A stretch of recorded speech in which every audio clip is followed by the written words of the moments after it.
There we go.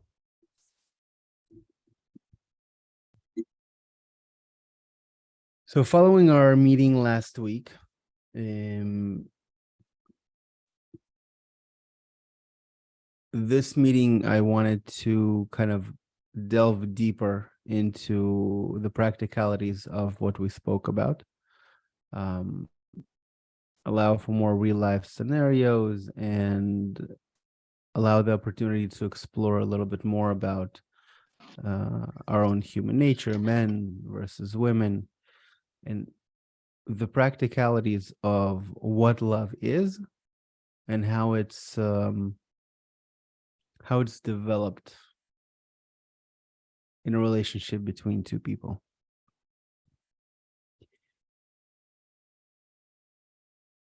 Hi, Christy. Welcome. So as we go through this meeting and things begin to develop, questions begin to come up, I want you to feel free to ask the questions, because your questions is what makes this meeting lively, is what guides it towards the right direction. It's what gives it volume and the right feeling, because at the end of the day, this is for you. And this past week, I've been in communication with a few of the people who attended, continuing to answer some questions, and just felt that generally the whole aspect of love, and really just like with anything, is very it comes naturally from a very narrow perspective of how it can benefit me. And this is totally natural. This is totally normal. We see it with our human nature, that everything that we look at is from the perspective of how I can benefit from it, how I can enjoy it. The whole concept of love is, it's almost coming from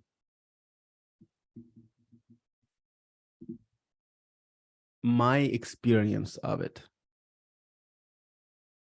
And so usually my experience of love is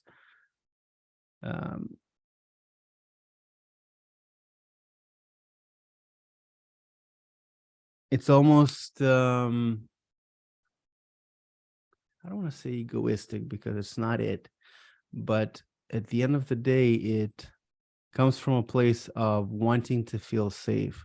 It comes from a place of needing certain foundation before we're ready to explore further and open ourselves up to higher levels of this feeling that we call love. Hi, Peter. Hi, Isoki.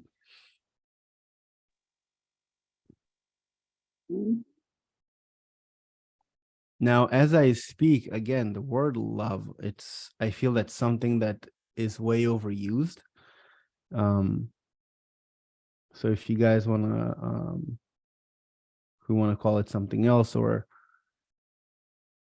at the end of the day, this is something that we're all looking for. We're all looking for love.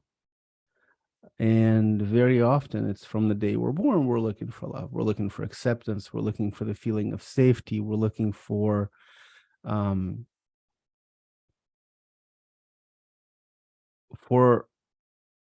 that state where we are able to come out of ourselves and then be of service for someone else. And a lot of times, because we are brought up in an environment that forced us to take care of ourselves first, because we weren't maybe necessarily getting our needs taken care of,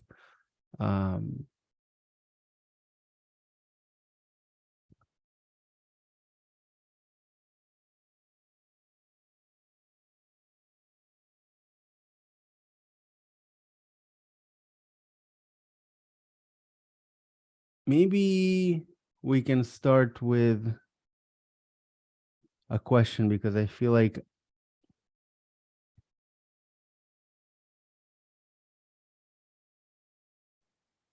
one second.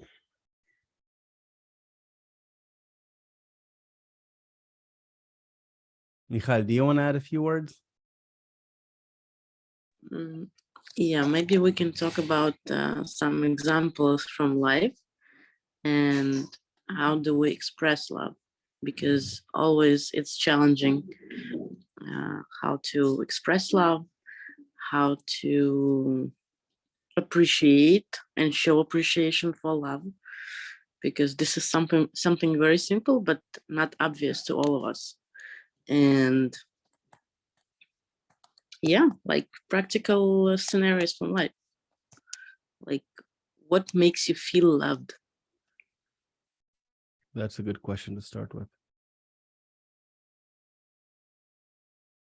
So let's take a second and really answer here, and you can just open your mic and answer. You can write, and then we'll read the answer.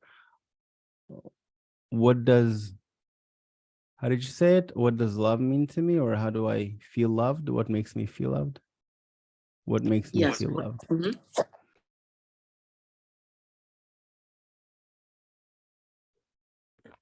Well, I can start. I feel loved when my needs are recognized and respected, and possibly even someone attempts to fulfill those needs.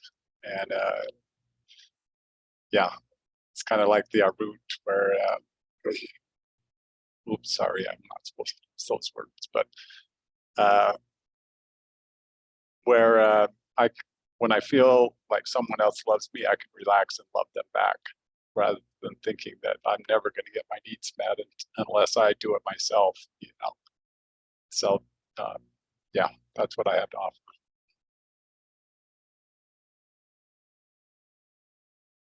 Came to my mind a couple of different situations where I feel love.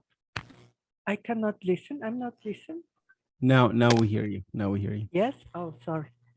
I think I immediately thought about a couple of things that makes me feel love in my heart. For example, when you see a baby, a small baby, you feel that your heart goes and hug the baby and you want to take care of the baby. Well, that's similar what I feel with my partner, with when I see him, and my heart feels like that even if I don't do it. I feel caring and be attentive to what he needs, so he feels good, and also,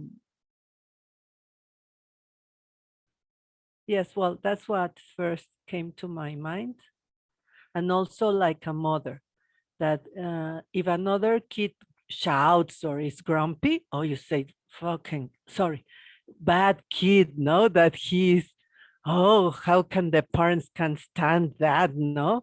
Oh, but it's, if it's your kid, because I have a grandchild that is grumpy, a terrible, oh, I said, well, I know it's difficult, but I said, oh, it's so adorable. So to feel the same toward my partner, or toward the persons that are close to me, that in another person I could see something like something terribly on that I cannot stand it, but in the people I love, everything is nice and beauty, and the good things are more bigger than any tiny spot that you even find it funny or cute, or, well, that's my experience.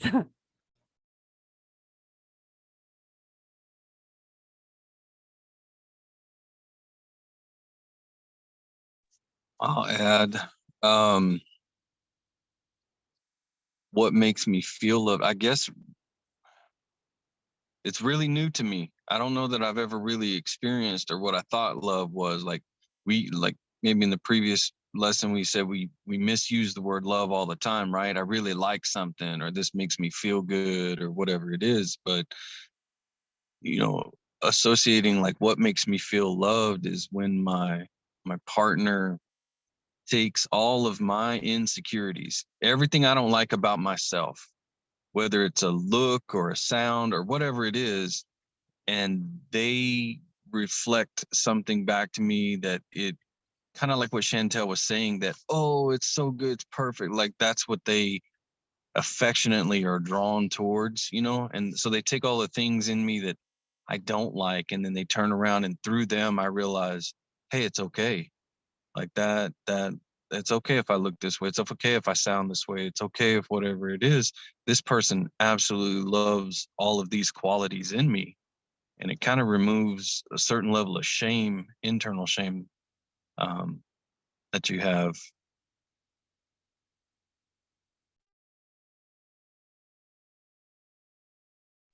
I'll add. I think that this point in my life, it's become not so much how much love I can receive, because I think how much can I give? So I think that that it's to the point where we receive as much as we give, and sometimes we surprisingly more.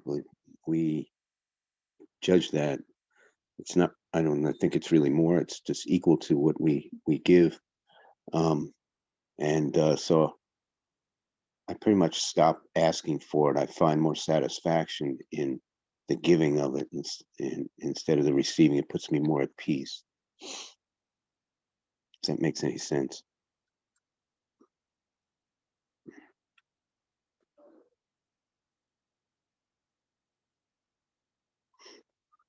Anyone else? Christy, Soki, do you guys want to add anything?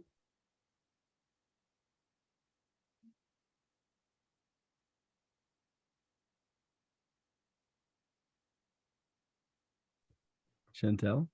Sorry, can I talk again? It's because it's true what our friend Peter said, that it's more about giving. Because when I realized when he started talking that I never thought about what I need to receive love. It came to my mind, what makes me feel love. And just to think and to hug my children, to have Ben, to be close to him, I feel so great that I don't think I need anything else. I think that's correct, that it's about what we give. Well, that's what for me was very accurate. Yeah, I want to add something else. I want to add something else to that is like what Peter was saying and Chantel added is, it's not so much what the other person makes me feel. I mean, that's a portion of it, but it's how much that person makes me want to do things I've never done before, right? Towards them. Like, well, let's say for an example, dusting. You come to house chores or whatever it is, I'll do anything, don't ask me to dust. And I don't even think about it. I pick things up off the floor. I'll do all this just because I want to do it for, my partner. But that's a whole nother side to it, or maybe even more to it, is how much greater efforts I make of doing things that typically, if I think about myself, I go, I'm not doing that. I ain't doing that. I'm not going to mess with it. But now I'm like, oh, I love looking forward to the little things that I don't like to do so that I can do it to make, my partner happy.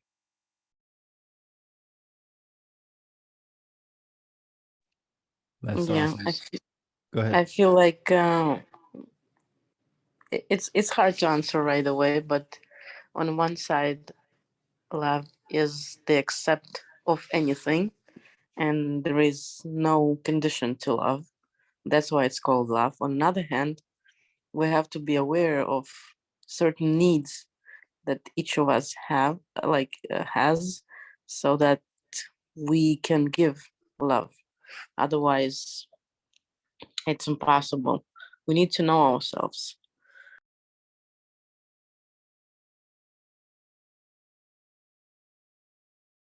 Yeah, I just thought of something else too. I've been asking myself, well, can can I do this with anyone, even a stranger?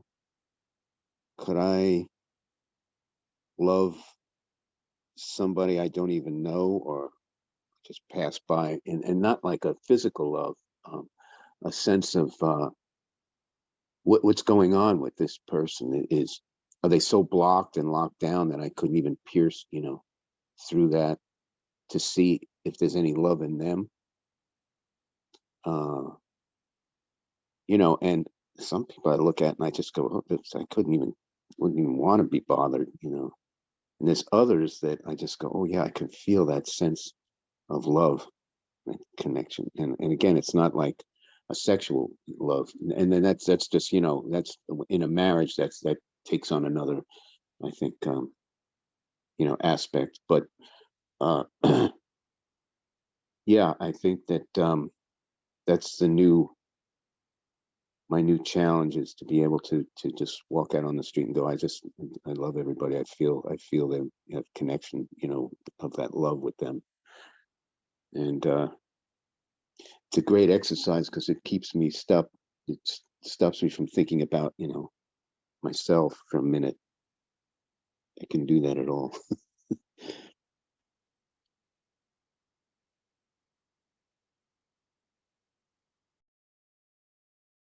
So we have a few text additions. Christy says, I feel loved through support, understanding, and correction, through ups and downs, keeping aim on our goal.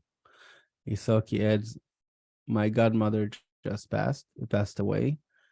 We're with you, Isoki. Thank you for sharing. And when I spoke with my godmother after not speaking to him, godbrother, after speaking to him for many years, I felt like I just wanted to do anything for him, for my god sisters. I felt overwhelmed with a desire to give myself to them. My apologies, I'm at work. Absolutely. Wow. So first of all, thank you guys for sharing and participating. This is extremely powerful.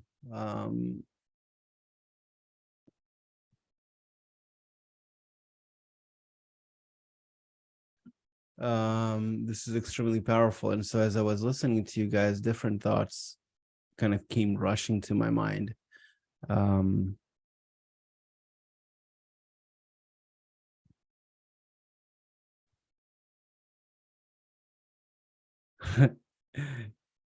And of course they're gone now.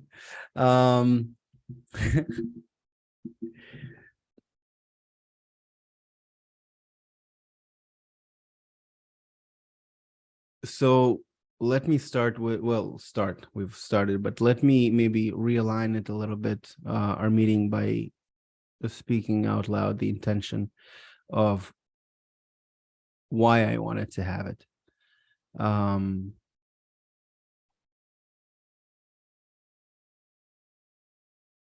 And I think I wanted to have it in a way that it gets really practical, so that we can begin to see practical ways to implement it in a relationship.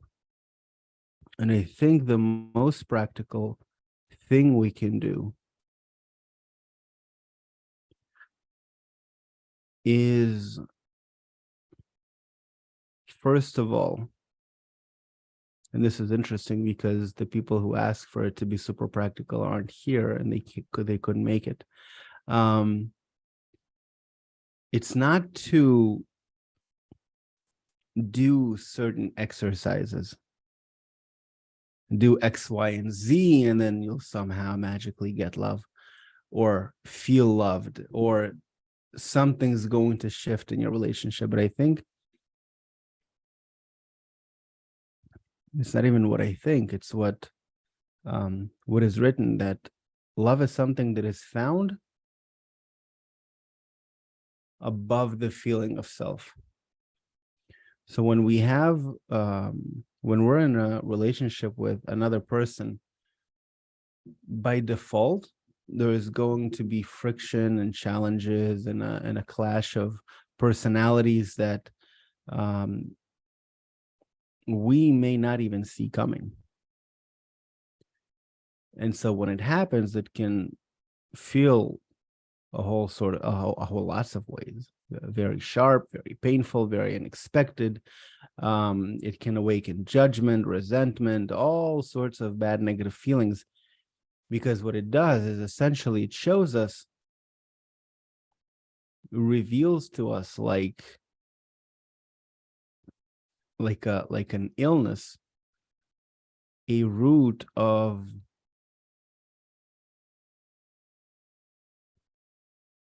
a disease almost. You know, when you're sick, you have symptoms. And so if there weren't symptoms, I wouldn't know that I'm sick. There would be no way for me to find out that I'm actually not well. And in a relationship, what happens is those symptoms, they begin to express themselves specifically through those things that I find annoying about the other person. And it could manifest itself in a variety of ways. Now, why am I talking about that? Because we can use this, we can use these moments, leverage them, and rise above them, so that on the level above them, we can experience that love. And so the question is, how do we rise above them? Especially in a situation where two people are just not liking one another very much. How do you overcome these emotions and this resentment towards the other person? Because in your perception, the other person is just completely maybe in the wrong. And how do you justify him? How do you rise above it? How do you get realigned back into the relationship? And so it's written that we just need to start talking. We need to start talking. We need to express things. Very often, it's my misunderstanding of the other person's intentions. Sometimes I'm doing things out of habit, out of old habit, that I may or may not know are bothering my my spouse, my partner. And so she'll react a certain way, or he'll react a certain way. And where the intention to them seems like I'm doing something on purpose, but I'm not doing something on purpose. And so when we start just talking and clarifying things, what we're doing is we're beginning to, like two blind people, feel our way around the relationship to find that middle line between us, that point of contact again. It's like we're going together from separation to connection.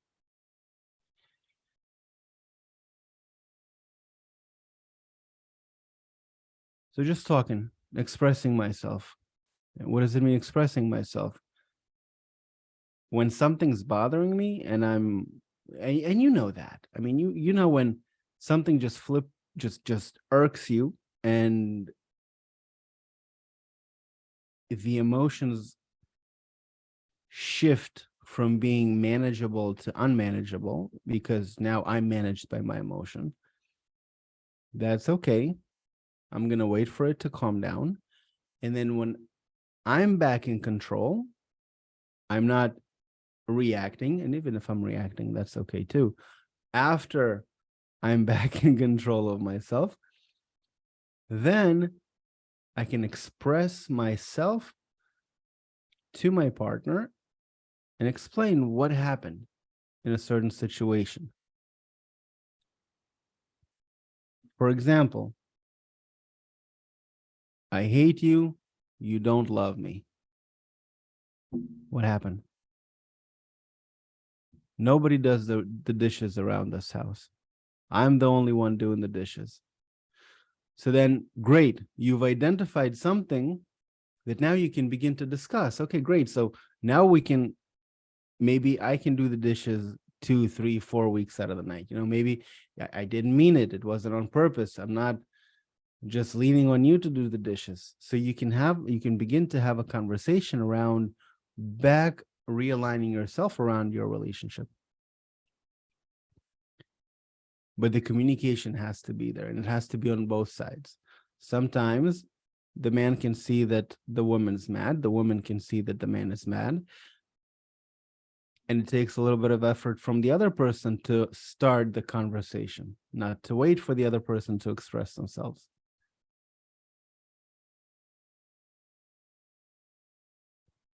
You guys have any questions so far? I don't know if these examples are hitting it. Say that again.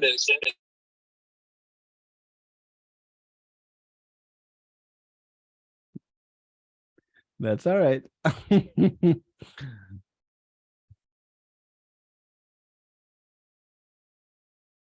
You just go from speaker to phone mode and nobody's gonna hear you. Yeah, can you say that again though? Which part? What was the question? The question was, do you guys have a question? Because I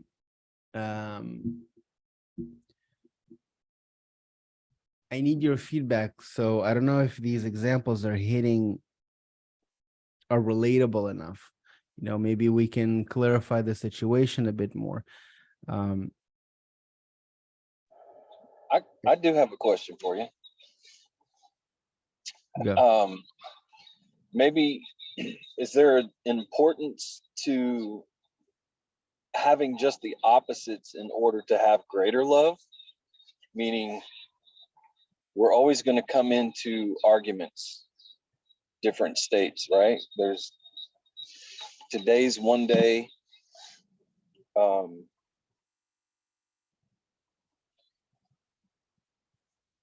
whatever the mood is, whatever's different, but then, and it causes a great argument and we only feel ourselves in that moment. But do these opportunities create opportunities for a greater love between each other? Absolutely.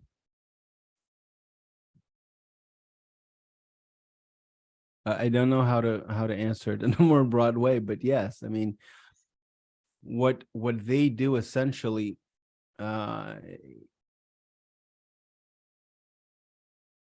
is these moments highlight for us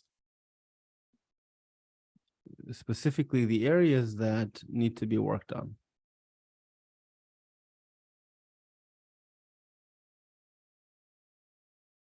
So in essence, we need it, right? Like you can't, it's a false expectations to think that you're going to be in love and everything's going to be perfect and glorious every day and there's never going to be a problem.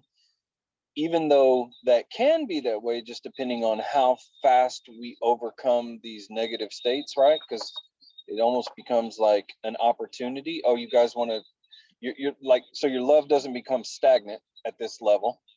Here comes an argument. And the moment I can really just kind of nullify how I feel about myself for the sake of my partner, my spouse in that moment, gives me an opportunity for both of us to just go to another degree. And we're constantly like building this thing we call love. Yeah, it's an important question. We don't even realize often. For me, it was a shock how much influence the mainstream media has over us throughout the years, to the point that our expectations is that. It's okay. Hold on, I got you. That the expectation is you get married and then you live happily ever after. All stories end that way. They show you the entire story up until marriage. You get married and then you live happily ever after.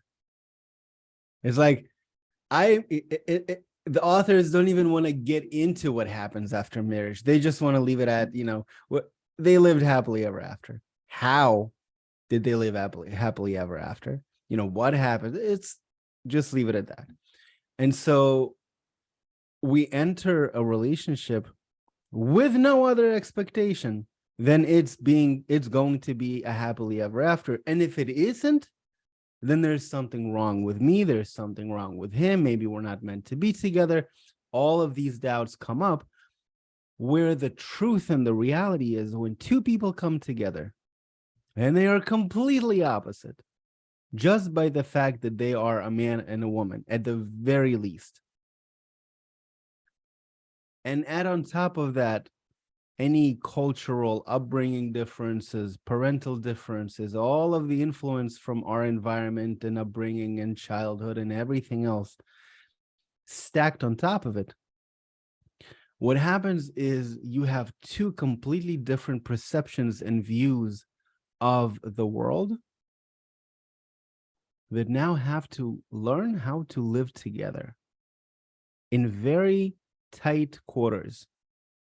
It's not like I have my castle, she has her castle, and we meet once every 3 to 4 months, you know, and we miss each other so dearly that sparks fly.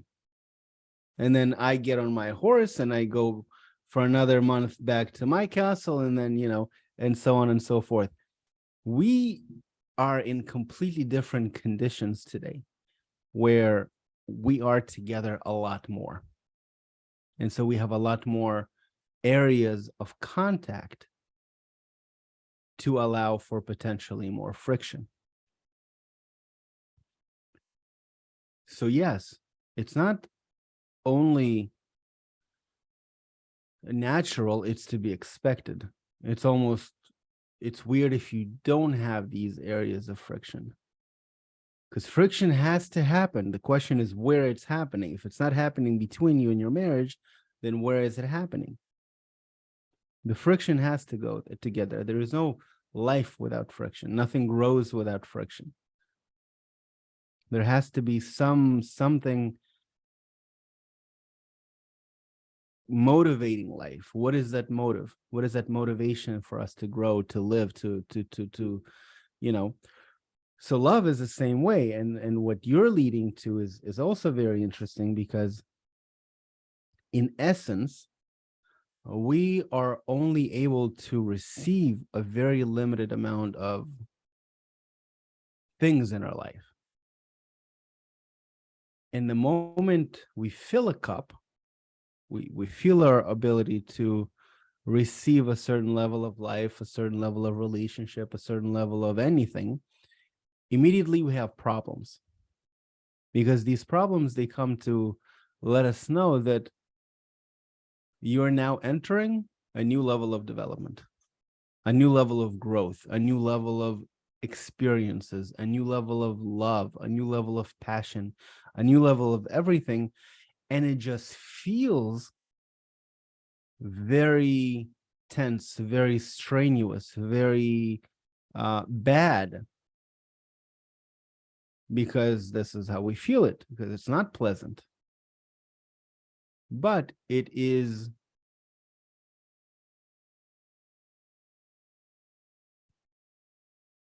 the seeds of a new level of growth. Now, this growth can happen in one of two ways. One way, we're kind of stagnant and we're going about our daily routine and daily habit. And so what life does is it gradually awakens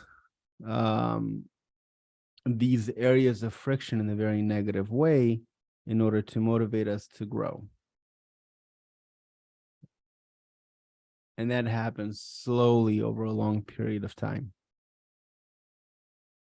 The other thing is when you have two people who have set for one another, for each other, that have the same goal in life, and they are partners in it, and they are working for one another and together towards the goal, then what happens is you're essentially speeding up the process of your growth, because now you're working together with nature, with these natural forces, and your development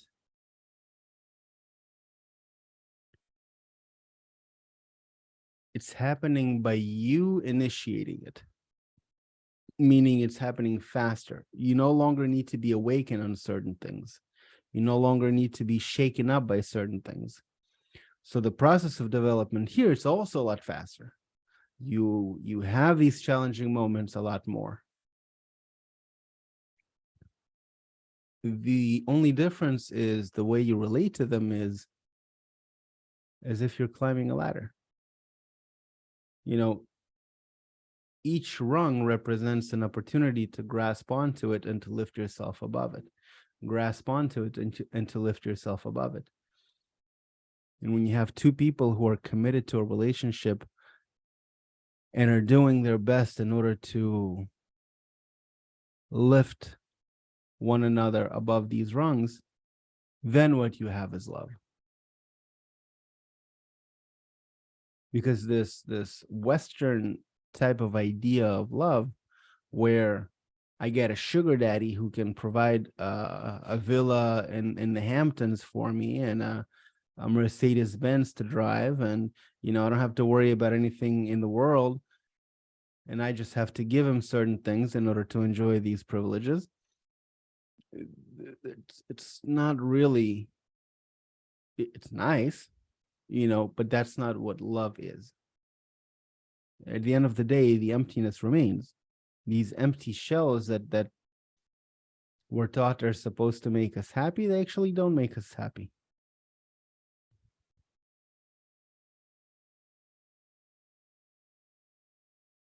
Thank you for the question, man.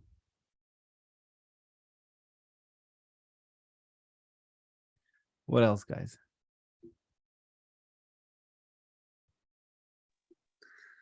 Wow, that was very enlightening. I was just want to go back to the fairy tale. It started out. That's what that happily ever after. And I'm saying fairy tale because if you look at happily ever after is in every fairy tale, but before the happily ever after in the fairy tale comes the destruction of innocence. The child or the innocent princess, or even the destruction of the three little pigs houses. It's always the darkness that destroys the innocence, and then it's revealed what it was, and then that's overcome, and at the end we have the happily ever after. And kind of skip all that in the vows of marriage. You're just kind of going through life, doing your thing, and then you meet somebody you want to spend your life with or marry, and you kind of have to make this vow that we'll say, well, I'll put up with all things, good things and bad, in order to make this work. And we've made it too easy now for people to just escape it and not really try and make an effort. As you can see, the divorce rate is so high. Don't have to make the commitment anymore and stick to it. And so we kind of lost that fairy tale, didn't we? I think, that opportunity to create that palace in our imagination with the one that, we want to be with. Yeah, I don't know. It just what you were talking about really brought up a lot of depth or things about, the relationship and the love between us. The reason why divorce is at such a high rate is it's easier to just go your separate ways than to try to solve something without proper guidance. Because at the end of the day, when you have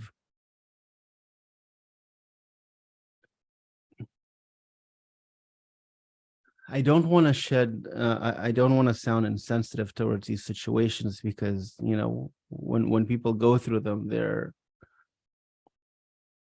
Ben. Well, I wanted to carry it a little further and like go in a little more into depth about two people who are committed to consciously take on the friction between them as opportunities to rise up, you know, to grow. And other than the intention to do that, what are maybe some practical suggestions for, you know, putting that into practice? Step one, you discuss the purpose of your life together and you come up with a vision that will satisfy both of you. Step two, you come up with a plan. Step three, you execute.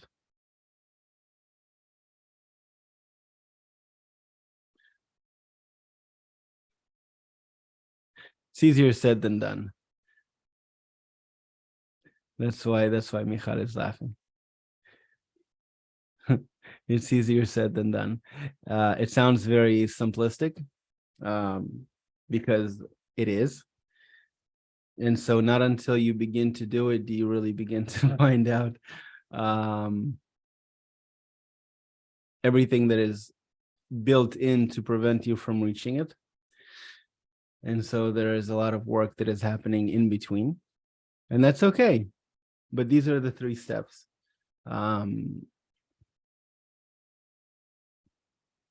It's also easier if you, Could you repeat them? I'm sorry. what, the 3 steps? Yeah, the 3 steps. Yeah. The 3 steps. The 3 steps.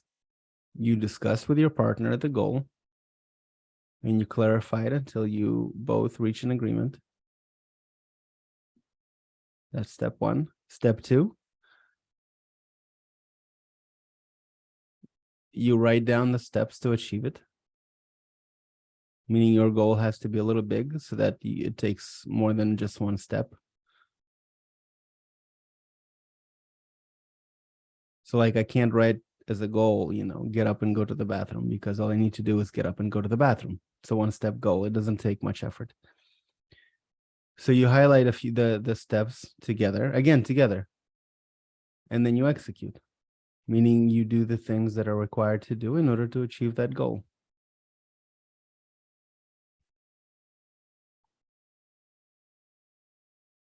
But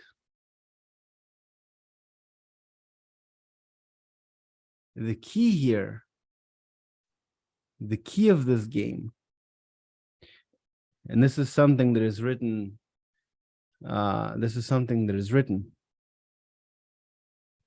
the way this is set up is that the fuel you get from the wife, from your feminine part, and you have to zero in on the target.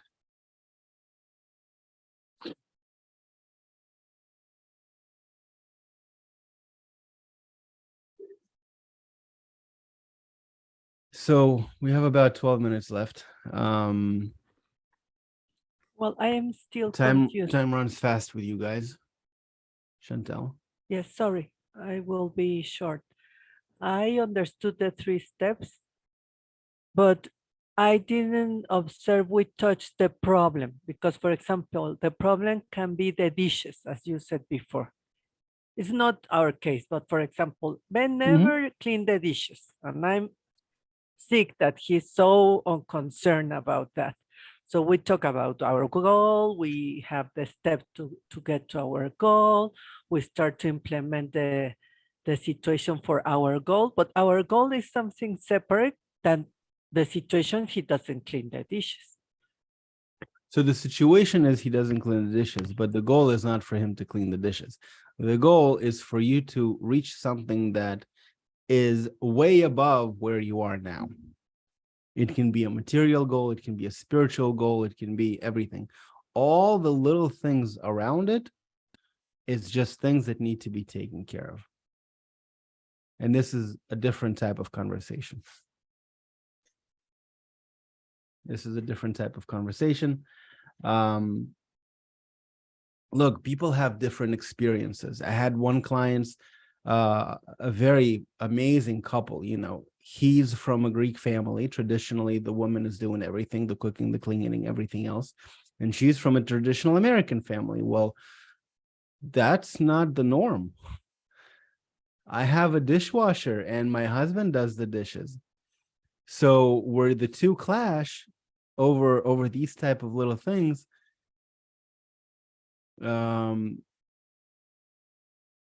it creates problems.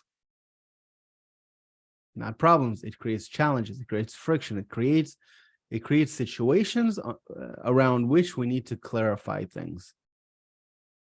And we don't we clarify, first of all, the point from which it came from. Meaning, in my family it was done this way, in my family it was done that way. And what happens is our two families collide through the two of us, and now we reach an impasse. What do we do next? We can war, or we can figure out a solution. What do we do? So now we're solving the conflict of two clans, of two families that have reached an impasse over the dishes, and now have to figure out how to go about solving it. This is just some practical things. The larger picture, it's what's going to carry us through. The larger picture is, how do we see our relationship in the ideal situation? How do we see us solving challenges? How do we see us, so what we're doing through these type of conversations of the ideal state, of the ideal vision, of the ideal, is we're setting certain pillars for ourselves that we can work around, we can work with. What else? It seems like when you get into the execution of it, that you would see that maybe your goal or your plan needs to be revised or something. Like it's not, maybe it shouldn't be like this static thing that like maybe your goal is, but maybe not. Maybe optimal fulfillment is your goal, and but you see that, well, maybe that's not really the one that we're aiming toward in our deepest heart of hearts, and the way we set out to get there is just not working. So we need to remodel our plan. Something. So I don't know if you have anything to say about. It's a very complex and very, sometimes it's said that when I was a child, certain things seemed very easy to me. And then as you grow up, these things suddenly take on additional complexities. So before, a car was cool. A car is an engine and four wheels. As an adult, you now understand that a car has so many more moving parts, so many more complexities, so much more, an entire infrastructure of oil and producing and manufacturing, and millions of people are surrounding it. What happens is, as a professional, as an expert who's working on cars, these things are now real to you. They're not just ideas, they're reality to you. And these complexities are a lot richer. And so the same things happen in relationships. It's not broad, but it's very rich, and it's a very big topic, because you're talking about now, how does the wife talk to the husband? Are we allowed to talk about everything? Do I bring everything to my husband or my partner? Does the husband bring everything to his wife? Why does he need to bring everything, or why not to bring everything? I had a problem at work. Do I come and share? You are beginning to find so many aspects of daily life that are now arising, where if you don't have a guidance, you have to learn on very harsh experience.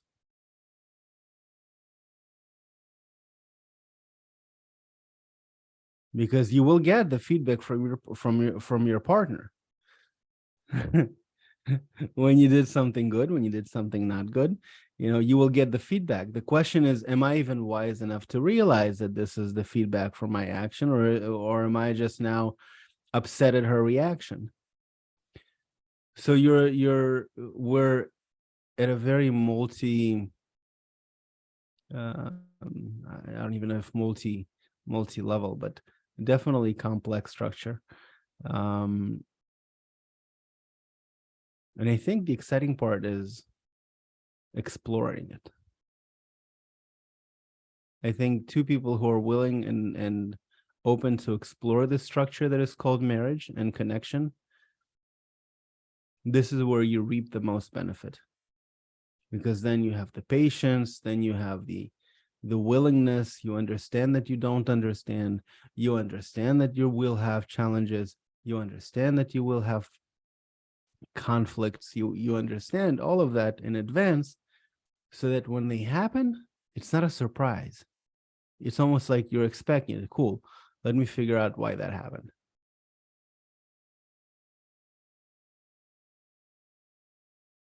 So the approach towards relationships is the number one thing, I think, to whether it's going to be a success or not. If I don't expect challenges, if I think the happily ever after is my reality, then every little thing, every little bump in the way is going to seem like the end of the world. And then my first question is this the right person for me? Maybe it's not supposed to be like that.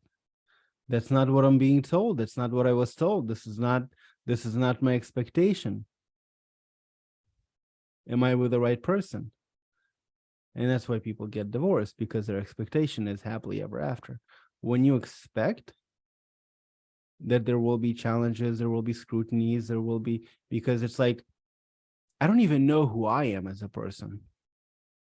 Now I need to figure out who the other person is.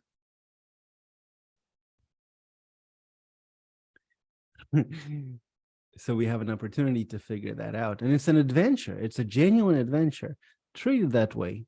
You cannot go wrong. Now I want to hear from you, because we're about 3 minutes out.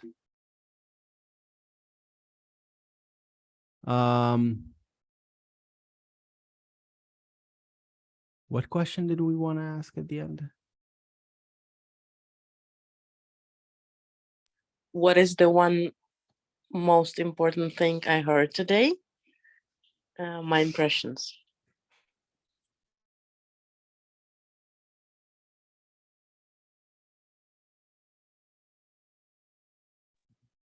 So what is the one most important thing I heard today, and basic impressions or general impressions? I just appreciate that every reminder that comes along like this, that the challenges are actually opportunities to be embraced for further development and growth.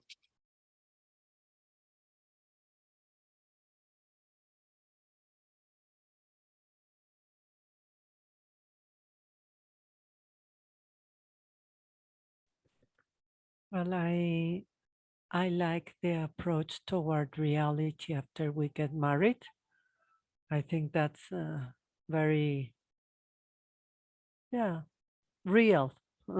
Sorry for repeating, but that's the truth. And I like a lot these sessions. Thank you very much, Michal and Alex. Thank you. For us, it was the discussing, the goal, the steps, and implementation. Being proactive about, don't wait till the situation happens and then try and figure it out, but prepare for these things and how you're going to deal with it. I just wanted to add, I agree with what Brandon just said. That's what I got also, is that it's an adventure, and it becomes an adventure if you're prepared for it. So, you know, take time to scrutinize and learn yourself, and knowing that you're learning yourself as you go with a partner too, because you don't know who you are with a partner until you're with the partner and you're actually building something between you that becomes something else. So thank you both for the session, and for you friends for joining and making it lively and very real and practical.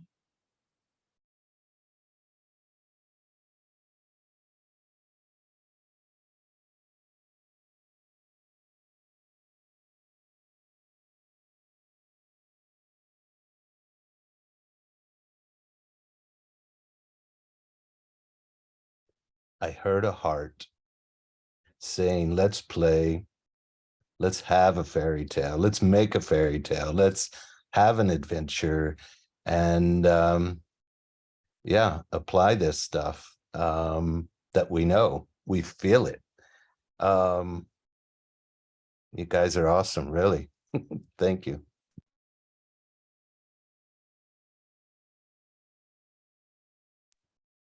Thank you, guys.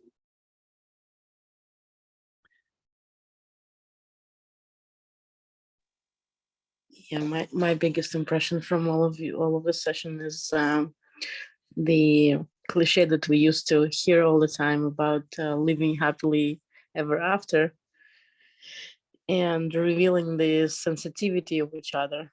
Because to what you said, is practically implementing the steps is the hardest way.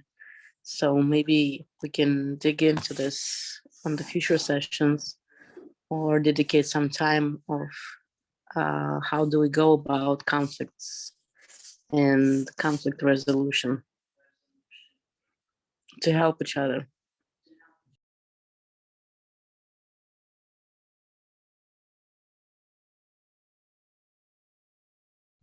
I saw a fist shaking at me. I don't know if it's good or bad. Hopefully it's good. No, it was agreeing, like Laheim. She liked what she said. Gotcha. Awesome, I guys. saw Christy have been opening her microphone. Yeah, and the voice of Brendan came through. Yeah, we're in the vehicle together, but that's why we were getting the feedback. So when I opened up my mic, her volume is better on her phone, so listening to it on her phone is easier, but I kept opening my mic and creating an issue. That's why. Good to see you guys together. Awesome. I'm thinking next week we may open to just Q&A. Just come with questions and we'll have an open question type of discussion about relationship wherever you are. By the way, it can be for people who are married, in a relationship, premarital, or single. So totally open for everything.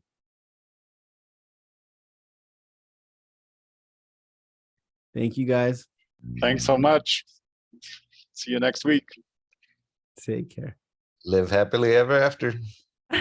See you. An I'm going. adventure. I'm going. Bye-bye.